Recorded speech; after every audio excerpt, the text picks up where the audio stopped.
Let's solve few problems based on vectors. Look at the first one. Find mod of A cross B if A and B are given by this one. Okay, so first what we'll do, we'll calculate what is A cross B. So in the first one, now remember A cross B is what? You have to take the determinant and you have to do it, isn't it? So A cross B is equal to determinant of I, J, K, 2, 1, 3, 3, 5, minus 2. Okay. Now, let's do this one. What do we have? I into, remember, when you take I, take off the row, take off the column. You'll get minus 2, minus 15. So, we have I into minus 2, minus 15. Next, minus J into minus 4, minus 9, plus K into 10, minus 3. So, what do we get? Minus 17I plus 13J plus 7K. Remember, this is A cross B. But what do we want? We want modulus of A cross B, isn't it? So, modulus of this is going to become, so mod of A cross B. This becomes root of minus 17 square plus 13 square plus 7 square. So, which basically is root of 507. So, this becomes modulus of A cross B. Okay, the value, just the magnitude of A cross B becomes root of 507. Fine. See the second one. Find a unit vector perpendicular to each of the vector A plus B and A minus B, where A and B are given by this. Okay, now remember, in cross product, if you calculate the cross product, that is a vector perpendicular to both the given vectors, correct? Now here we have A plus B and A minus B. Calculate. Let's calculate A plus B and A minus B. So here for the second one, first we'll do A plus B. Remember, A is this, B is this. When you add 3i plus I, 4i plus 4j, 2k cancels out when you add them. Next is A minus B. A minus B, 3 minus 1 is 2i, 2j cancels out, 2k minus of minus, this becomes plus 4k. Fair enough? Now what we do, okay, so let's do one thing. Let's call this as vector C. Let's call this as vector D. Now you do vector C cross vector D. I, J, K, 4, 4, 0, 2, 0, 4. Let's do the cross product. I into 16 minus J into 16 plus K into minus 8. 16i minus 16j plus 8k. Now, if you look at this one, what you have is, you have a vector, you have vector A, you have vector B. When you add and when you subtract, you're going to get vector C and vector D. Now, we are looking at a vector which is perpendicular to both vector C as well as vector D. And that vector is given by this one. Alright. But it's not just the vector what they're asking. They are asking you a unit vector. How do you find unit vector? Vector A by mod of A, correct? That means in this case, we have the vector. This is the given vector. Not given vector, the vector what you found out, which is perpendicular to both A plus B and A minus B. Isn't it? So in this case, the unit vector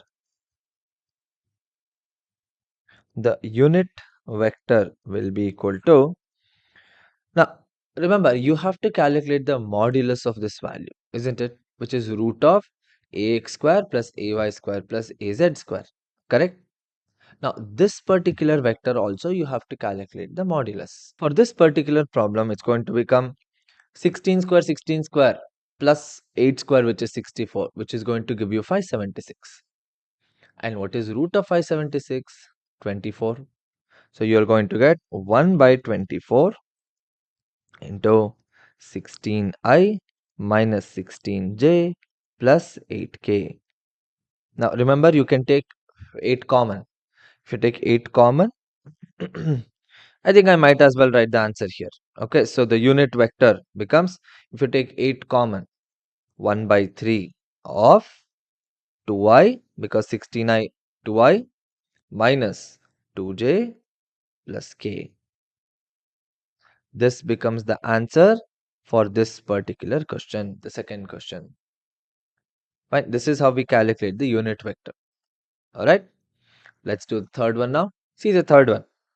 You have to find lambda and mu if this cross this is equal to 0. Okay. Again, what we'll do, we'll calculate A cross B. So let's assume that this is vector A, say this is vector B. Okay. They're telling you that A cross B is 0, isn't it? Now, you can take it this way. A cross B is equal to 0. 1. Here, vector A and vector B are non-zero parameters. That means angle has to be 0. Correct? Anyway, now first what we'll do, we'll calculate what is this, A cross B value we can calculate. This is one way of doing it. Another way of doing is by taking the angle. So sine theta is what? A cross B by mod of A into mod of B. Correct? Isn't it? Now what we'll do, we'll take mod of A, mod of B. You can start with that also. Or you can just calculate A cross B for now. We'll look into that part. So when we do A cross B, vector A cross vector B, ijk 2, 6, 27, 1 lambda and mu. So this becomes I into 6 mu minus 27 lambda. This is the first case, correct? Minus j into, so when you cross j, 2 mu minus 27 plus k into 2 lambda minus 6. Remember, this value is equal to 0, correct? Individually equate them, because this value, whatever we have, this value, whatever you got, this is equal to 0 vector. That means I 0, 0i, 0j, 0k, isn't it? Since it is 0i, 0j, 0k, what we can write is that 2 mu minus 27 should be equal to 0. That means we are looking at this parameter. That should be equal to 0. So what do we get? Mu is equal to 27 divided by 2. Correct. The next one, what do we have? The k value. 2 lambda minus 6 is equal to 0. So lambda is 6 by 2, which is 3. That means we are taking this value. Fair enough? So we got the value of lambda to be 3 and we got the value of mu to be 27 by 2. This is the answer for the third one. Now let's do the fourth one. See the fourth one. Find the area of the triangle with vertices A, B and C. Correct? Okay, now what we'll do, we'll try to figure out, a small figure you have to write. Very simple figure. Now, what do we have? Let's assume that we have triangle ABC. Now, BA is going to be one vector, BC is going to be one more vector, which are the sides of the triangle, correct? And of course, AC is one more side. Well and good. Now, what we'll do, we'll take BA vector. See, BA vector can be written as OA minus OB, correct? BC vector is OC minus OB. So what will be BA now? So BA vector BA is equal to A value is what? 1, 1, 2 and B value is 2, 3, 5. Correct? Basically, what are we doing? I minus 2I. Correct? I minus 2I. Next one will be J minus 3J. Next is 2K minus 5K. Correct? This is how we do it, isn't it? So I minus 2I is going to give me minus I. Basically, OA is what? I plus J plus 2K minus of 2I plus 3J plus 5K. Remember, this is how we are going to get the value. Okay, I minus 2I is minus I. J minus this is minus 2J. Next 2K minus this one is minus 3K. This is one. The second one is going to be C minus this one, isn't it? What is OC? I plus J, sorry, I plus 5J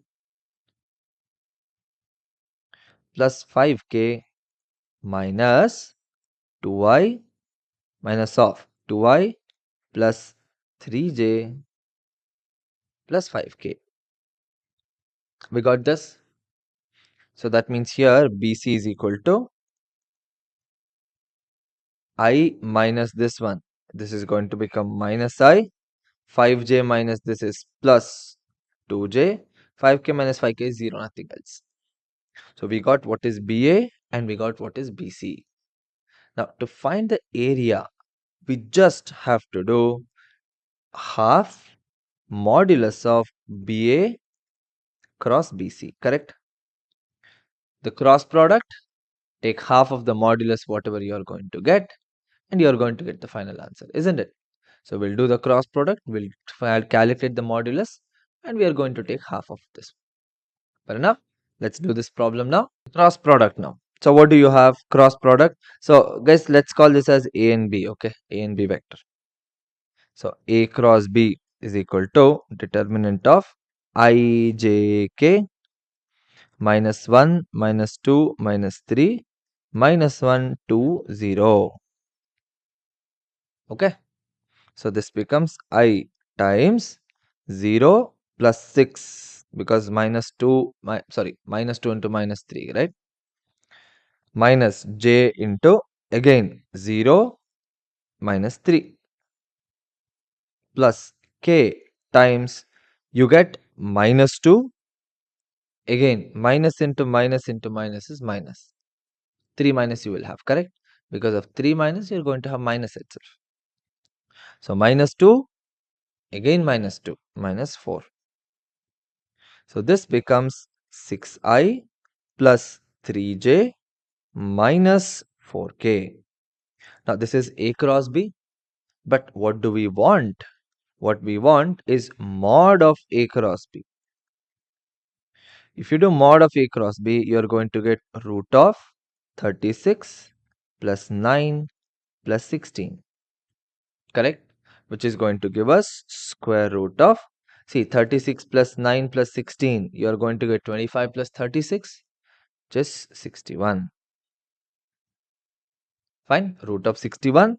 But what we need is half of mod of A cross B. This is equal to half root of 61 unit square, or you can also write it as square units. So this is the answer for the fourth question. Clear? Let's do the fifth one. Fifth one is very similar because fifth one they're asking you area of the parallelogram. Correct? Just the determinant, the cross product, modulus of it. That's it. Okay, let's do the fifth one now.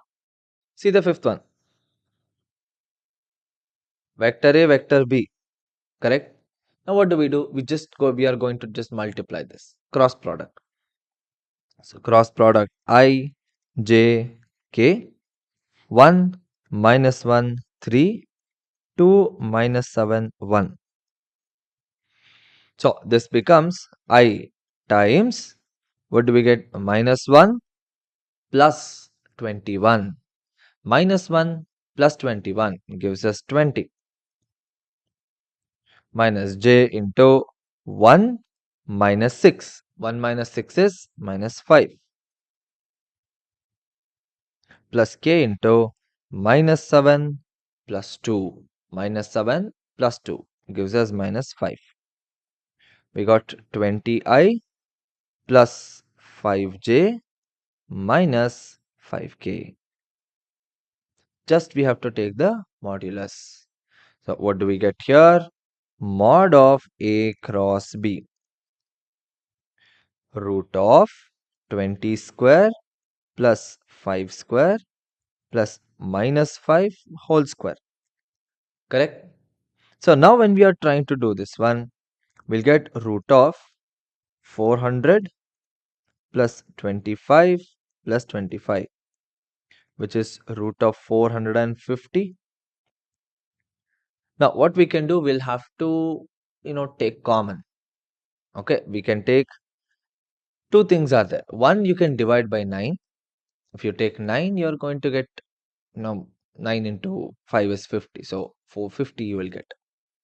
You can write 3 root 50. Root 50 can also be written as 5 root 2. Isn't it? So you might as well take 225 common. If not, let's do step by step only. That's also well and good. So the first simplification, what you can do, you can write the same thing as 3 into root of 50, 9 into 50. Then 50 can be written as 5 root 2. So you'll get it as 3 into 5 root 2. So final answer is going to be 15 root 2 square units. This is the final answer. Clear? So the answer for the fifth one is going to be 15 root 2 square units. Fine. Let's finish the last problem now. See the last one. Show that the direction of cosines. See the last one. Show that the direction cosines of a vector equally inclined to the axis OX, OY, OZ plus or minus 1 by root 3, 1 by root 3, 1. Basically, it's the same. Now, a unit vector, see a vector which is inclined towards the axis, all the three axes equally. That means cos alpha is equal to cos beta is equal to cos gamma, correct? This is what it is. So what we can do, we'll calculate what is the value of each, like R value and everything, we'll calculate. Fine. Now, if it has to be equally inclined, alpha, beta, gamma, if all three should be equally inclined, that means it has to be a unit vector, correct? Otherwise, it's not possible. That means the vector is going to be I plus j plus k, isn't it? So what we can write that let the vector be vector A is equal to I plus j plus k. Since we have I plus j plus k, now what do we have? The point is going to be 1 comma 1 comma 1, correct? So that means point A is going to be 1 comma 1 comma 1. Now what is this point? Remember we were writing it as LR comma MR comma NR. So in this case, what we are going to do, calculate mod of A. Mod of A will be root of 1 square plus 1 square plus 1 square, 1 plus 1 plus 1, which is square root of 3. So we got mod of A as square root of 3. But what we are looking at, we are looking at the direction cosine, isn't it? So for the direction cosine, what is the value? It is x divided by r. But what is r? R is nothing but the magnitude of that particular vector. That means here cos of alpha x by r is equal to 1 divided by root 3. And what is cos alpha? L, correct? L is equal to x divided by r. That means we got L as 1 by root 3. Same thing happens with cos beta and cos gamma also, isn't it? But we also have that plus or minus. The plus or minus is because we can have 45-degree in the anti-clockwise, 45-degree in the clockwise. So what do we get here? That because the value of x is 1 and mod of r is basically root 3. R is basically root 3. So what do we get? L is equal to m is equal to n is equal to plus or minus 1 by root 3. And direction cosines is minus this one. Plus or minus 1 by root 3, 1 by root 3, 1 by root 3. So hence we proved that the direction cosine for a vector equally inclined to all the three axes is this. Clear? So these are the set of problems. Now I want you to go through the video one more time to understand how to solve different types of problems.